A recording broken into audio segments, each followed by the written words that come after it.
격려의 박수 돌리겠습니다. 이 찬송의 고백처럼 이 날 좋은 가을날 크신 하나님께 큰 영광 돌리는 주의 친백성들 다 되실 줄로 믿습니다. 이것을 주신 이도 하나님이요 저것을 주신 이도 여호와입니다. 이 믿음의 고백을 할 때 하나님께서 영광 받으실 줄로 믿습니다. 또 가슴에 손을 얹고 저를 따라서 믿음으로 고백합니다. 저는 예수님 안에서 행복합니다. 저는 기쁩니다. 저는 평안합니다. 저는 건강합니다. 저는 만사형통합니다. 할렐루야. 입술의 고백이 믿음의 열매, 삶의 열매 다 되실 줄로 믿습니다. 좌우를 둘러보시면서 인사하실 때 큰 사랑의 사람이 되세요.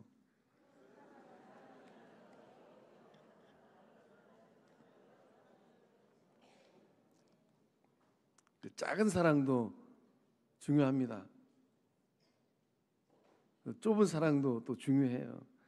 그러나 예수님의 그 한량없는 사랑, 큰 사랑을 듬뿍 받아서 그 큰 사랑을 나누고 베푸는 주의 친백성들 다 되실 줄로 믿습니다. 오늘 말씀의 자리는 우리 주님에게 주어진 시간이 이제 며칠 안 남았어요. 주일날 예루살렘 입성하셨다가 월요일 하루 왼종일 내 아버지 집은, 내 집은 만민이 기도하는 집이냐, 그 만민이 기도한 집을 강도의 소굴로 만들어버린 그 삶의 자리를, 성전을 하루 왼종일 아침부터 저녁까지 우리 주님이 청소하시고, 어쩌면 이 그 해질녘 그 무렵에 우리 주님 입에서 단내가 났을지도 몰라요. 고된 하루를 보냈습니다. 그리고 화요일날 되니까 예수님에게 딴지를 거는 사람들이 참 많았습니다. 자격을 운운하고. 말씀의 자는 1절 보니까 예수님께서 비유로 그들에게 말씀하셨어요. 그들이 누구예요? 그들에게 우리 주님께서 하신 말씀이 오늘 본문의 말씀의 자리입니다. 그들은 거룩한 하나님의 성전을, 만민이 기도하는 영혼의 집을 강도의 소굴로 만들어버린 사람들이에요. 대제사장들, 서기관들, 장로들. 우리 주님이 알아들으라고 그들에게 비유라고 말씀하십니다. 비유로 말씀하고 계세요. 요새 한국교회는 이제 기로에 서 있습니다. 하나님께서 한국교회에게 은혜를 주셔서 1980년, 90년대 놀라운 붕의 역사를 이루었어요. 우리 영수 공동체도 외회는 아니잖아요. 놀라운 붕을 경험하였습니다. 그러나 이제 한국교회는 만민이 기도하는 영혼의 집이 될 것인가, 아니면 강도의 소굴로 전락할 것인가.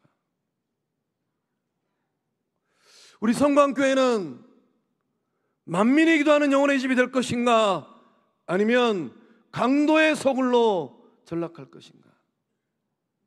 축복합니다. 우리 여수 땅이 참 중요한 땅이잖아요. 이 대한민국 역사 가운데 이순신 장군이 이 여수 앞바다를 지켜서 망해가는 조선을 살려냈잖아요. 손영호 목사님이 6.25 동란에 그 순교의 피를 흘리셔서 한국교회를 살려내시고 오늘도 영적 도전을 주고 계시잖아요. 우리 여수 땅에 자리 잡은 이 성광교회, 거룩한 빛 성광교회가 이 말세지 말에 주님의 말씀을 따라서 내 집은 만민이 기도하는 집이니라, 영혼의 집됨으로 말미암아 여수 땅에서 거룩한 성령의 불이 한국 사회를, 한국교회를 다시금 살려내는 그 은혜가 우리 영수 공동체를 통하여서 일어날 줄로 믿습니다. 말씀의 제목이 모퉁이의 머릿돌 위에 지어서 가라. 어떻게 그 인생의 집을 짓고 계실까요? 축복합니다. 그 모퉁이 머릿돌이 중요해요. 주춧돌이 중요합니다. 그 모퉁이의 머릿돌 되시는 예수님 위에 그 인생의 삶을 잘 지어갈 뿐만 아니라 내 영혼의 삶도, 내 영혼의 집을 잘 지을 뿐만 아니라 더불어 함께 하나님의 집, 아버지 집을 잘 지어가는 주의 친백성들, 우리 영적 공동체 될 줄로 믿습니다.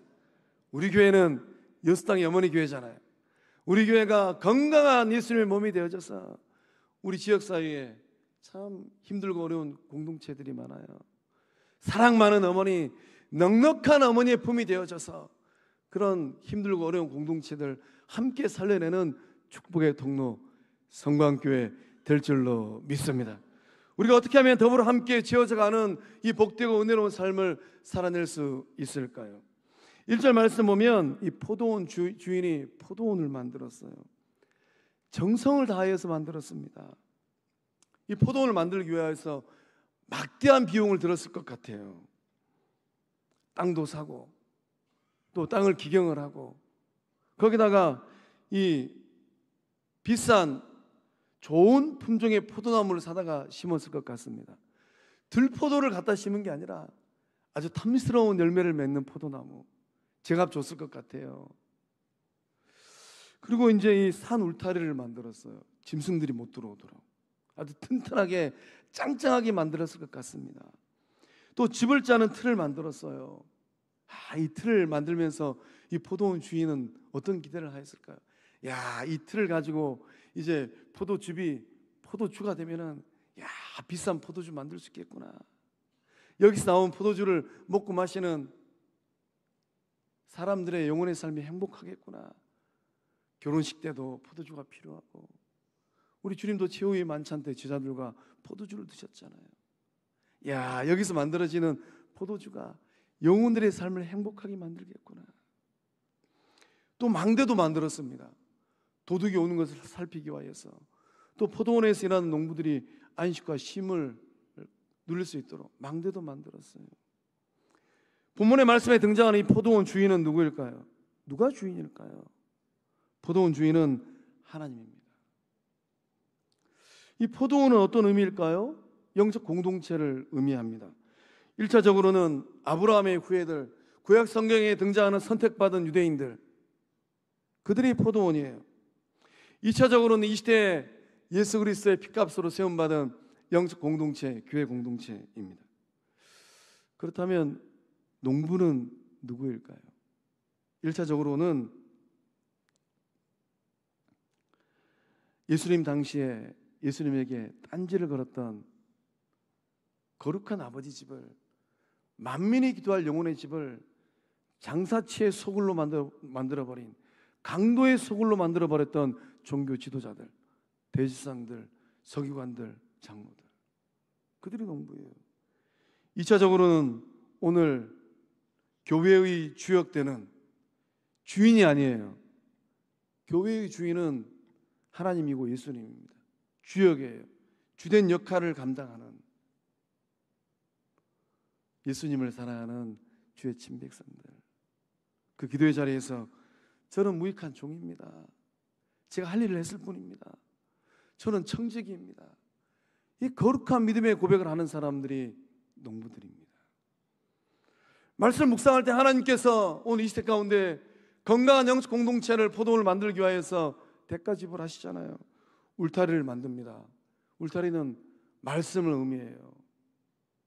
말씀으로 영적 공동체를 세워가고 계십니다. 집을 짜는 틀을 만드셨어요. 그 틀을 통하여서 포도즙이 포도주가 됩니다. 이는 화학적인 변화, 존재론적인 변화예요.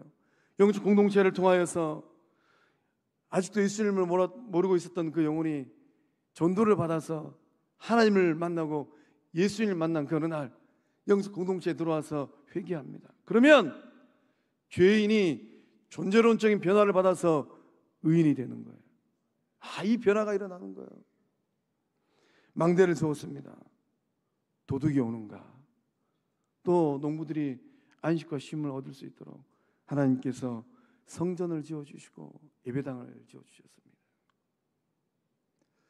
우리 영적 공동체는 이 비유의 말씀을 적용하면 지금 어떠한 영혼의 길을 걷고 있을까요? 우리 영적 공동체가 맺고 있는 열매들은 어떤 열매일까요? 그렇다면 이 본문의 비유에 나오고 있는 이 포도원 주인의 사랑하는 아들은 누구일까요? 우리를 위하여 그 몸을 십자가에 내어주신 예수 그리스도. 이 포도원 주인은 비싼 대가를 지불하고 포도원을 만들었습니다. 이 주인의 마음이 누구의 마음입니까? 하나님의 마음이에요. 하나님께서 값비싼 대가를 지불하셨습니다. 포도원을 만들고 종들을 보내고 또 보내고 또 보내고 또 보내고 마지막에는 그 아들까지 보냈어요. 저는 말씀을 묵상하다가 우리 영적 공동체 72년의 여정을 걷고 있는데 1951년 11월 17일 이제 11월 12일 날 우리 교회 생일 잔치합니다. 6.25 동란 때 하나님께서 우리 영적 공동체 이 거룩한 포도밭을 만들기 위해서 어떤 대가를 지불하셨던 거. 저는 목회길을 걸어가면서 목사님들 만나면 우리 영적 공동체 자랑하는 거 하나 있어요. 우리 일대 목사님, 김주성 목사님 평양신학교 졸업하셨어요. 한국교회 가운데 평양신학교 졸업한 목사님을 일대 목사님으로 모시고 있는 공동체 많지 않아요. 하나님께서 놀라운 은혜를 주셨습니다. 오늘도 그 은혜가 흐르고 있잖아요. 하나님께서 이렇게 널찍한 예배당도 주시고 때를 따라서 마당도 앞마당도 뒷마당도 깔끔하게 아스콘 깔아주시고 다음 세대들이 마음껏 뛰어놀 수 있는 이제 비스타 1층도 또 리모델링하게 하시고 우리 영적 어머니 아버지들 어르신들 차도 마시고 담소 나눌 수 있는 카페도 주시고 얼마나 놀랍습니까? 오늘 우리가 이 반드시 알아야 될 이 포도원의 주인 되시는 하나님의 마음은 어떤 마음일까요? 하나님은 어떤 마음으로 포도원을 만드셨을까요? 하나님은 어떤 마음으로 우리 영적 공동체를 만드셨을까요? 하나님은 어떤 마음으로 그 포도밭에 심겨진 우리 성도님들을 대하고 계실까요? 그 하늘 아버지의 마음이 사랑의 마음인 줄로 믿습니다. 농부들은 포도원 주인의 이 선한 마음을 악용했어요. 포도원 주인이 값비싼 대가를 지불하고 포도원을 만들어서 농부들에게 줬잖아요. 이보게 내가 잠시 출타할 테니까 여기서 농사 잘 짓게나. 그리고 때 되면 그 소출의 일부를 나에게 주소. 이 악한 농부들은 이 포도원 주인의 선한 마음을 악용했습니다. 포도원 주인은 때가 되어서 소출의 전부가 아니고 소출의 얼마예요. 그것을 받기 위해 종들을 보냈습니다. 농부들은 어떻게 반응했습니까? 종들을 심히 때렸어요. 거저 보냈습니다. 아마 그때 주인은 농부들이 내가 보낸 종을 못 알아봐서 때리고 거저 보냈겠지. 아마 이런 생각을 하였을 것 같아요. 또 종을 보내니까 머리에 상처를 내고 능욕하였습니다. 고대 사회에서 능욕받으면 자존심이 땅에 떨어지고 수치를 받으면 인생을 결단을 한다고 합니다. 농부들은 가면 갈수록 더 악해졌어요. 마음이 강팍해져서 마침내 주인이 보냈던 이 종들을 죽였습니다. 한두를 죽인 게 아니에요. 그럼에도 불구하고 이 포도원 주인은 마지막 기대를 가지고 최후의 히든카드, 최후의 방법을 동원합니다. 그 사랑하는 아들을 보냈어요. 저는 말씀을 묵상하다가 이 포도원 주인 어떻게 보이세요? 미련해 보이지 않습니까? 좀 속 터지고 답답해 보이지 않으세요? 이거는 이 주인과 농부들 사이의 계약이잖아요. 내가 포도밭을 줄 테니까 소출의 얼마를 나에게 보내서. 그 계약을 위반하면은 군대를 동원해서라도 이 악한 농부들을 따끔하게 벌을 줘도 시원치 않은 판국입니다. 근데 포도원 주인은 그렇게 하지 않았어요. 기다리고 또 기다렸습니다. 한 번, 또 한 번, 다시 한 번, 또 다시 한 번. 이 포도원 주인의 모습이 누구의 모습입니까? 성부 하나님의 모습이에요. 하나님 악한 농부들과 같은 오늘을 살고 있는 저와 여러분을 영적 공동체를 사랑하고 있는 줄로 믿습니다. 하나님께서 어떻게 사랑하셨습니까? 자기 아들을 내어줄 정도로 인내하시고 기다리시고 사랑하셨어요. 하나님의 사랑은 어떤 사랑입니까? 끝까지 기다리는 사랑이에요. 끝까지 기다립니다. 그 사랑이 저를 살리고 성도님들을 살리고 우리 영적 공동체를 살려낸 줄로 믿습니다. 하나님께서 얼만큼 사랑하십니까? 바울은 로마서 8장 32절의 말씀을 통하여서 그 절절한 하나님의 사랑, 그 하나님의 사랑을 이렇게 고백을 합니다. 우리 함께 읽어보겠습니다. 자기 아들까지도 아끼지 않으시고 우리 모든 사람을 위해 내어주신 하나님이 어찌 그 아들과 함께 다른 모든 것도 우리에게 아낌없이 주시지 않겠습니까? 아멘. 우리는 세상을 살아가면서 때로는 아까워합니다. 야, 이거 내가 땀 흘려 번 돈인데 이것을 대가 없이 내가 어떻게 줄까? 그래도 내 속으로 난 자식들 주는 것은 아까워하지 않아요. 근데 이제 이 자식을 넘어서 형제까지도 괜찮아요. 사촌만 되면 어떻습니까? 생각이 복잡해지잖아요. 아무런 관계도 없는 이웃들 어지간하지 않아서는 아까워하지 않고 주는 사람이 많지 않아요. 근데 하늘 아버지는 어떻게 합니까? 아까워하지 않았다고 합니다. 뭐까지? 자기 아들까지. 그럼 내어주셨다고요. 누구에게 내어주셨습니까? 모든 사람. 그 모든 사람에게, 그 모든 사람 범주 안에 누가 들어가 있습니까? 앞에 있는 최 목사가 있고, 예배 자리에 나오신 성도님들이 있고, 우리 영적 공동체가 있고, 오늘 우리가 길러내고 있는 우리 후대들, 그리고 장차 구원받을 세상 사람들, 모든 사람, 그 모든 사람을 위하여서 하늘 아버지는 이 사랑을 내어주신 줄로 믿습니다. 이 사랑이 그 마음 가운데 있느냐 없느냐에 따라서 큰 사랑의 사람이 되기도 하고 속 좁은 사랑의 사람이 되기도 해요. 오늘 예배 자리에 나오신 성도님들은 이 사랑 받아서 믿음의 길 걸어갈 때 큰 사랑의 주의 일꾼들 다 되실 줄로 믿습니다. 우리는 신앙생활을 하면서 때때로 하나님을 무시해요. 목사님, 저는 하나님 무시한 적이 없는데요. 곰곰이 내 인생 여정을 살펴보면 하나님께서 말씀하셨잖아요. 눈으로 읽으면서도 그 말씀을 던져버리잖아요. 하나님 무시하는 거예요. 하나님을 실망시켜드리고 하나님께 잘못을 범할 때도 있고 또 알면서도 죄를 지을 때, 알면서도 죄를 범할 때, 그때 하나님은 어떻게 하실까요? 한 금실 좋은 노 부부가 계셨다고 합니다. 결혼 생활을 50년 하셨어요. 얼마나 금실이 좋은지 한 기자가 그 금슬 좋은 이 부부의 비결, 노하우를 알고 싶어가지고 인터뷰를 했습니다. 이 50년 동안 이 행복한 부부, 그 비결이 무엇일까? 그래서 이제 이 기자가 이 노 부부에게 질문을 합니다. 어떻게 50년 동안 이렇게 행복한 결혼 생활을 할 수가 있습니까? 이 질문을 듣고 할머니가 대답을 하셨다고 해요. 어떻게 대답하셨는가? 우리가 신혼여행을 갔을 때야, 평생 잊을 수 없는 신혼여행, 우리는 사막에서 낙타를 탔어. 그런데 남편이 탄 낙타가 중간에 갑자기 넘어졌지 뭐요.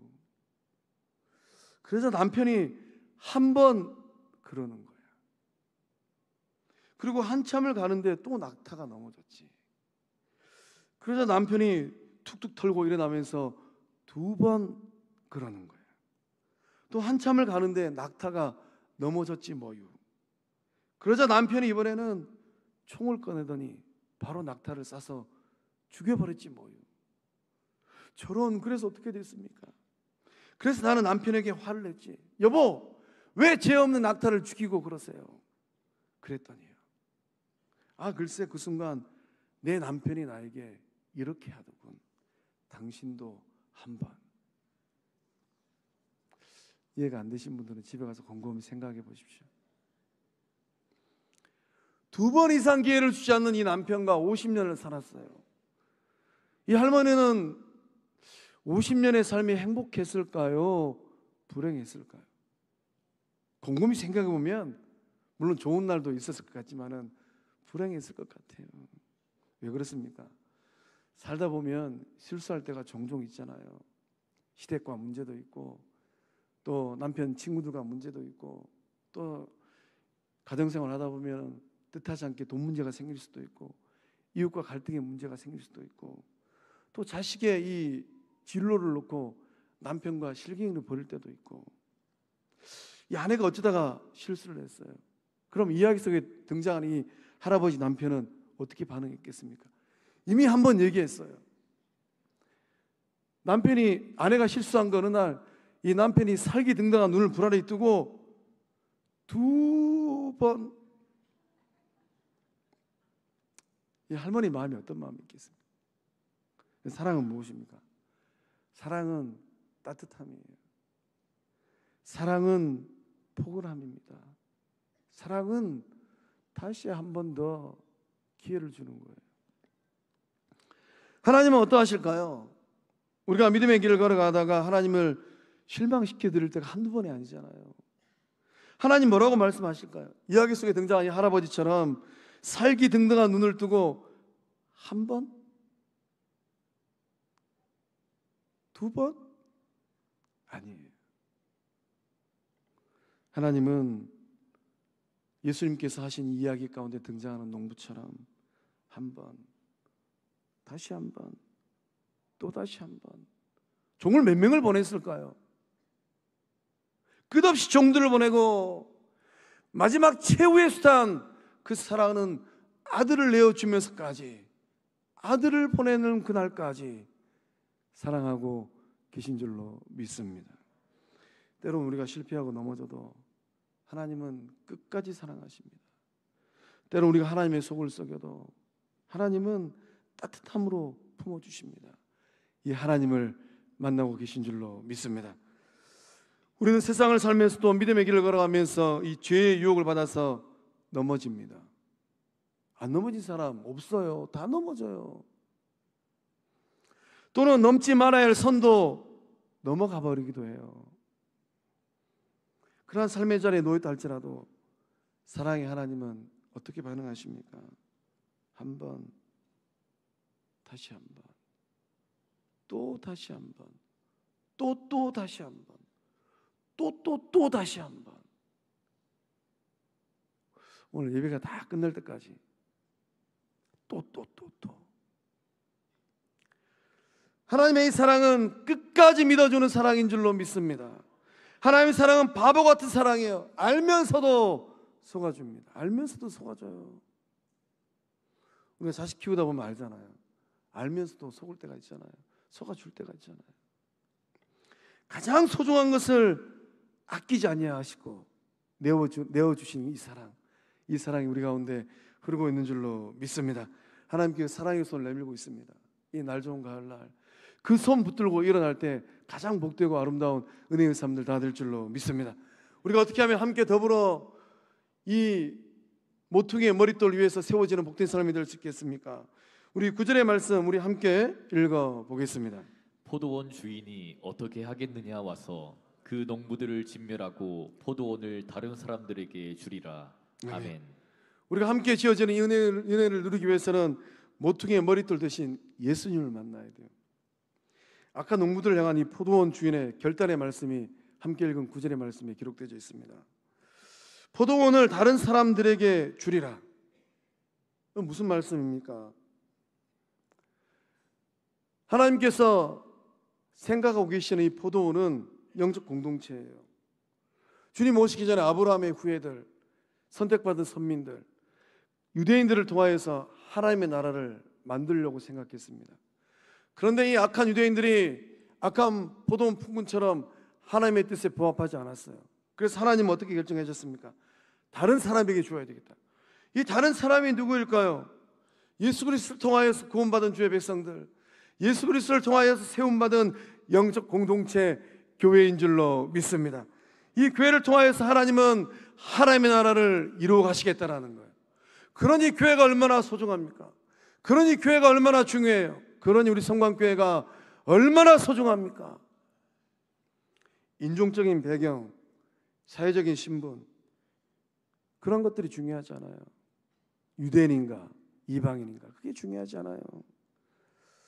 가문이 좋은가 가문이 좋지 않은가, 가진 게 많은가 가진 게 적은가, 많이 배웠는가 적게 배웠는가, 믿음의 연수가 긴가 믿음의 연수가 짧은가, 이런 게 중요하지 않아요. 예수님을 따라가는 주의 친백성들, 예수님을 구주로 고백하는 믿음의 사람들, 이들을 통하여서 하나님은 그 포도원을 기경하시고 그 포도원의 열매를 맺고 계신 줄로 믿습니다. 주인 되신 하나님께서 맺기를 원하시는 그 열매는 어떤 열매일까요? 하나님 나라의 지경이 확장되고 넓어지는 겁니다. 이곳저곳에서 주의 백성들, 구원받은 예수님의 제자들이 서로가 서로의 손을 붙잡고 일어서는 거예요.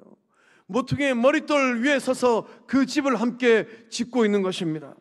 하나님 나라의 백성들이 이 세상을 살아갈 때 경건하고 의로운 열매를 맺고 있는 거예요.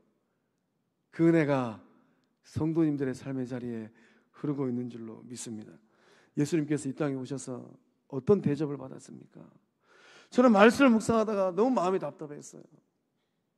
우리 주님이 지금 알고 계시잖아요.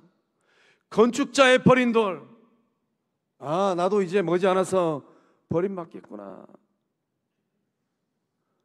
어제까지 팬클럽이 형성되어져서 호산나 다윗의 자손이여 외쳤던 유대의 백성들, 예수를 따랐던 많은 사람들, 대제사장들, 서기관들, 장로들은 말할 것도 없고 이제는 그들이 나를 버리겠구나. 예수님도 알고 계셨어요. 예수님도 알고 계셨습니다. 예수님은 유대 지도자들의 손을 통하여서 버림받았습니다. 버림받은 예수 그리스도를 통하여서 포도원의 주인 되신 하나님께서 이루신 역사는 무엇입니까? 모퉁이의 머릿돌로 삼으셨어요. 버린 돌이 추추줄이 되었습니다. 이 돌은 이제 쓸모가 없겠다. 어디 쓸모가 없다고 해서 건축자들이 버렸어요. 유대의 많은 지도자들이 버렸습니다. 그 버린 돌 대신 예수님을 교회의 주인 되신 하나님이 모퉁이 돌로 삼으셨어요. 하나님은 하나님의 나라를 새롭게 시작하셨습니다. 영적 공동체 구원받은 주의 백성들이 모여있는 유대인이든 이방인이든 가리지 아니하고 오직 예수 그리스도를 믿는 믿음의 사람들이 모여있는 교회, 이 교회의 가장 중요한 주춧돌 머릿돌로 예수님을 삼으셨어요.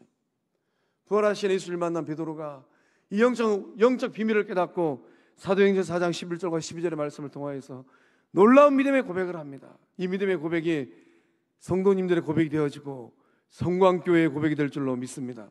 함께 읽어보겠습니다.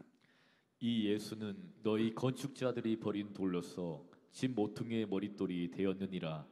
다른 이로서는 구원을 받을 수 없나니 천하 사람 중에 구원을 받을 만한 다른 이름을 우리에게 주신 일이 없음이라 하였더라. 아멘. 예수님은 버림받았습니다.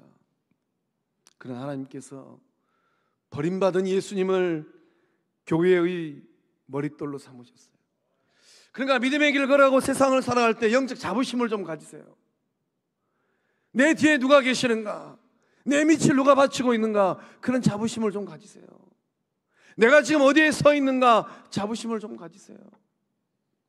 세월이 가면 갈수록 우리가 당당해야 될 이유가 있다면 무엇일까요?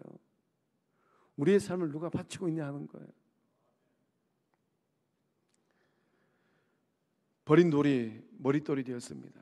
이것은 경이로운 일이에요. 하나님의 능력입니다.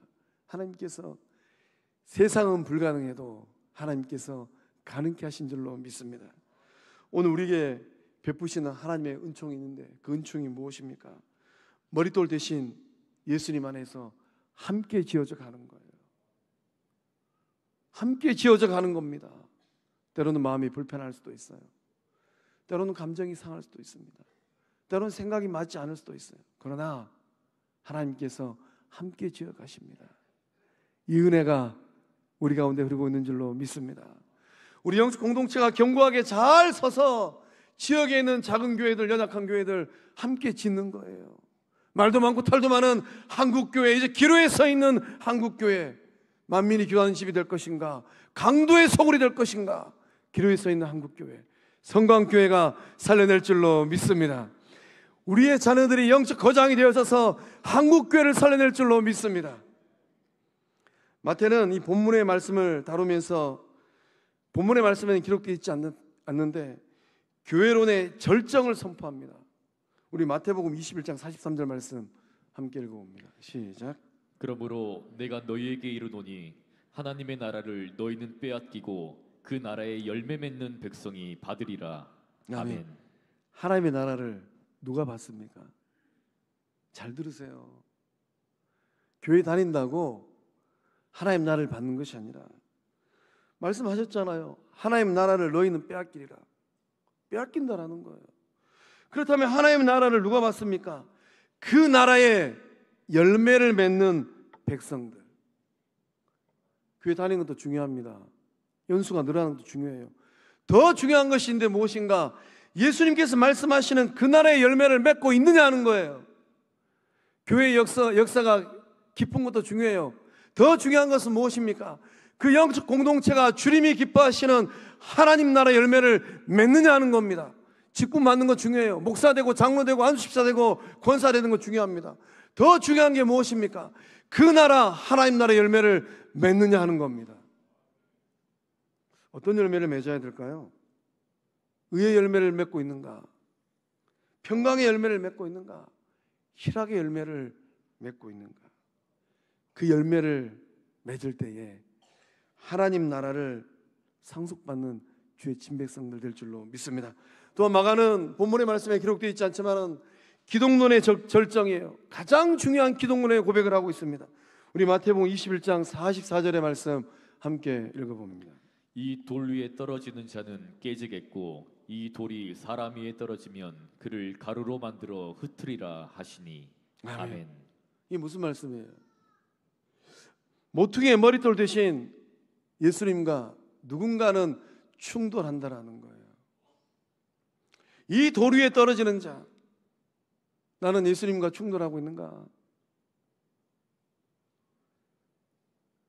나는 예수님과 부딪히고 있는가? 주님께서 어떻게 하신다고 합니까? 하나님께 심판하시는데 어떻게 하십니까? 깨트리시고 가루로 만들어서 흩어버리신다라는 거예요. 주님께 십자가에 달리는 그날 유다의 백성들이 뭐라고 고백했습니까? 그 피를 우리와 우리의 자손들에게 돌리라고 외쳤어요. 그들은 알았을까요? 그 후대들이 어떠한 삶을 살게 될지를.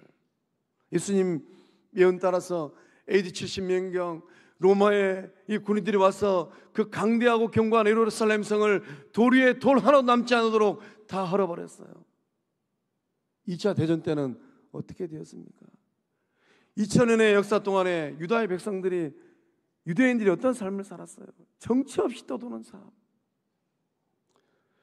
반면 예수님을 구주로 영접하고 예수님을 따라가는 주의 백성들, 주의 제자들의 삶, 그들의 삶은 어떤 삶이 될까요? 모퉁이의 머릿돌 되시는 예수님께서 살리시는 생명의 역사가 그 삶 가운데 일어날 줄로 믿습니다. 그 은혜의 고백의 말씀이 요한복음 6장 35절의 말씀에 기록되어 있습니다. 함께 읽어보겠습니다. 예수께서 이르시되 나는 생명의 떡이니 내게 오는 자는 결코 줄이지 아니할 터이요 나를 믿는 자는 영원히 목마르지 아니하리라. 아멘. 생명의 떡 되시는 예수님 만나셨을까요? 주님 말씀하십니다. 내가 생명의 떡이다. 너희들이 입으로 많이 먹는 그 떡 아무리 먹어도 때 되면 다 죽는다. 내가 주는 생명의 떡을 먹으라. 내가 생명의 떡이다. 그 주님을 만나고 계신 줄로 믿습니다. 세상 살다 보면 주님 말씀처럼 목마를 때가 있어요. 삶 속에 목이 마를 때가 있어요. 그 갈증이 얼마나 심한지, 타는 목마름, 목이 막 타올라요. 그 목마름을 느낄 때가 있습니다. 육신의 질병이 들 때, 마음이 우울할 때, 삶의 고뇌로 삶의 자리가 너무 힘들 때, 관계의 어려움을 직면할 때, 인생의 막다른 골목에 봉착할 때, 야, 오늘 내 인생이 그만 여기서 딱 끝나버렸으면 좋겠다 라는 생각이 들 때, 고통과 절망의 나락으로 떨어질 때, 그때 우리의 마음이, 영혼의 삶이 타는 듯한 목마름을 경험합니다. 그러한 삶의 자리에 놓여있다 할지라도 모퉁이 돌 되시고 생명의 떡 되시는 예수님을 만난다면 그 주님께서 소망을 주시고 희망을 주시고 회복해 하실 줄로 믿습니다. 예수님께서 구주가 되시기 때문이에요. 예수님께서 생명의 주인이시기 때문입니다. 삶의 변화의 끝에서 예수님을 만난 사람들이 있습니다. 절망의 끝자락에서, 고통의 끝자락에서 구주 예수 그리스도를 만난 사람들입니다. 그들의 고백은 어떤 고백입니까? 오직 사는 한 길, 그 한 길은 예수뿐이구나. 내가 잡아야 될 인생의 줄은 세상에 이것저것 그런 것이 아니라 하나님 줄이고 예수님 줄밖에 없구나. 그것을 고백을 합니다. 변화의 끝에서 예수님을 만났다라는 책을 쓴 이 고수진이라는 이 분은 직장 생활을 할 때 일 중독에 빠졌다고 합니다. 워커홀릭. 이 살인적인 업무량이었다고 해요. 회사에서 업무량이 얼마나 많았든지, 또 스트레스를 얼마나 많이 받았든지 1년 365일 스트레스. 월화수목 금요일이 되면 불금이 되어서 바리바리 싸질머지고 서울에서 여수로 여행을 와야 되는데 일이 얼마나 많았든지 월화수목 금 일이 끝나지가 않아요. 남들은 다 여행 가는데 이분은 일터에서 일하고 있는 삶. 24시간 꿈속에서도 회사에 일 처리를 했다고 합니다. 결국은 번아웃 되었어요. 탈진하였습니다. 번아웃 증후군으로 쓰러졌다고 해요. 1년 정도 식물인간처럼 침대에 누워 지냈다고 합니다. 소망 없는 하루하루를 보냈다고 해요. 지옥과 별반 다르지 않는 삶. 그 청춘의 때에 얼마나 짠하고 불쌍합니까? 불면증으로 새하얀 밤을 지새울 때 이런 생각을 했다고 합니다. 내일 아침에는 부디 눈을 뜨지 않고 이 고통이 마무리되었으면 좋겠다. 이게 고수신 씨가 했던 인간의 고통의 자락에 떨어진 나락에 떨어진 한 인간의 실존의 고백입니다. 오늘도 세상을 살아가는 많은 사람들 어쩌면 동일한 고백을 하고 있을지도 몰라요. 죽음의 문턱까지 가까이 다가선 고통 그 자체의 삶, 그 삶을 살아내고 있어요. 하나님은 어떻게 역사하셨을까요? 하루는 엄마가 다니는 교회 목사님께서 가정신방을 왔다고 합니다. 20분 정도 가정예배를 드리고 목사님께서 짧게 안수기도 하고 가셨다고 해요. 어떤 일이 일어났을까요? 1번, 번아웃 증후군, 불면증이 더 심해졌다. 2번, 불면증의 고통에서 거짓말처럼 노임받게 되었다. 1번일까요? 2번일까요? 대답을 못하신 분들은 아리송송하시죠. 아니 목사님이 20분 예배하고 잠시 안수 기도하고 갔는데 1년 동안 누워있던 사람이에요. 성도님들의 믿음의 고백처럼 불면증의 이 고통에서 거짓말처럼 해방된 역사가 일어난 줄로 믿습니다. 일주일 후에 이 정신과, 늘 다녔던 정신과, 수면제와 우울증 약을 처방받았던 정신과로 진료를 받으러 가게 됐다고 해요. 이 정신과 선생님이 몇 달 동안 아주 정성껏 잘 돌봐 주셔서 그 선생님께 밝게 인사를 하고 감사하다는 또 인사도 하였다고 합니다. 그 정신과 선생님 보니까 이 수진 씨가 놀랍게 달라졌어요. 어제 그 수진 씨가 아니에요. 그래서 자초지종을 물어봤다고 합니다. 수진 씨, 뭔 일이 있었습니까? 이 수진 씨가 그 인생 이야기를 다 얘기하니까 그 정신과 선생님이 그 얘기를 듣고 이렇게 얘기하더랍니다. 오늘 수진 씨를 보니까 하나님이 살아계시는지도 모르겠다는 생각이 듭니다. 오랫동안 교회를 나가지 않았는데 이번 주 일요일 다시 교회를 나가봐야 할 것 같습니다. 할렐루야. 하나님은 살아계시고 하나님 역사하고 계신 줄로 믿습니다. 여호와 라파 하나님은 모퉁이의 머릿돌 대신 예수 그리스도를 통하여서 고칠 자를 고치고 살릴 자를 살리고 있는 줄로 믿습니다. 그 모퉁이의 머릿돌 되시는 예수님 위에 견고하게 서서 내 영혼의 삶도 살려내고 내 주변에 있는 영혼들의 삶도 더불어 함께 세워가는 주의 백성들, 거룩한 빛 성광교회 될 줄로 믿습니다. 기도하시겠습니다. 나를 믿는 자는 영원히 목마르지 아니하리라 말씀하신 주님, 오늘 험한 세상을 살고 있는 주의 백성이 있다면 만져주시고 고쳐주시고 회복케 하여 주시옵소서.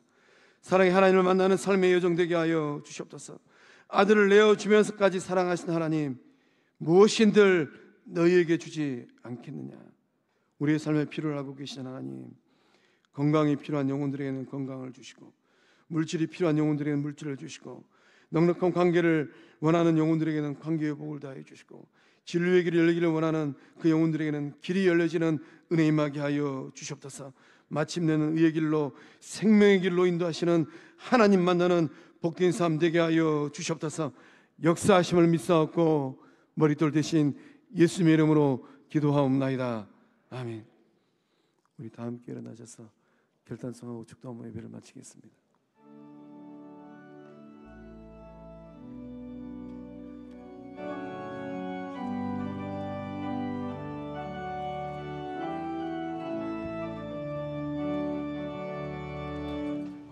화려하지 않아도 정결하게 사는 삶, 가진 것이 적어도 감사하며 사는 삶, 내게 주신 작은 힘 나눠주며 사는 삶, 이것이 나의 삶의 행복이라오.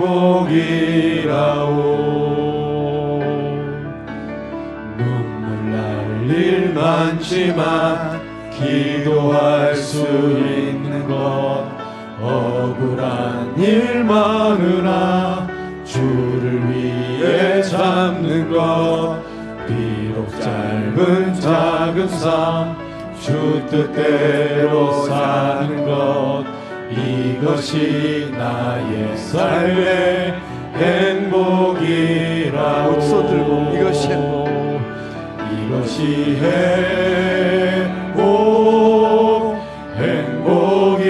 행복이라오.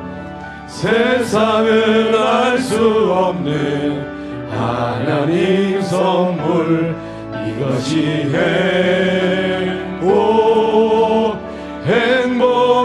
행복이라오.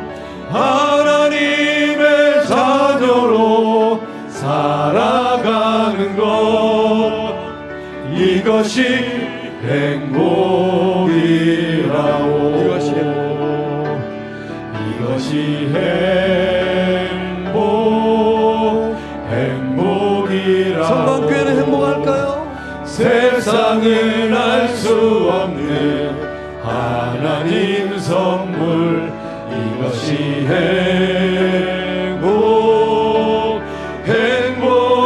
예수님의 제자로, 예수님의 제자로 살아가는 것, 이것이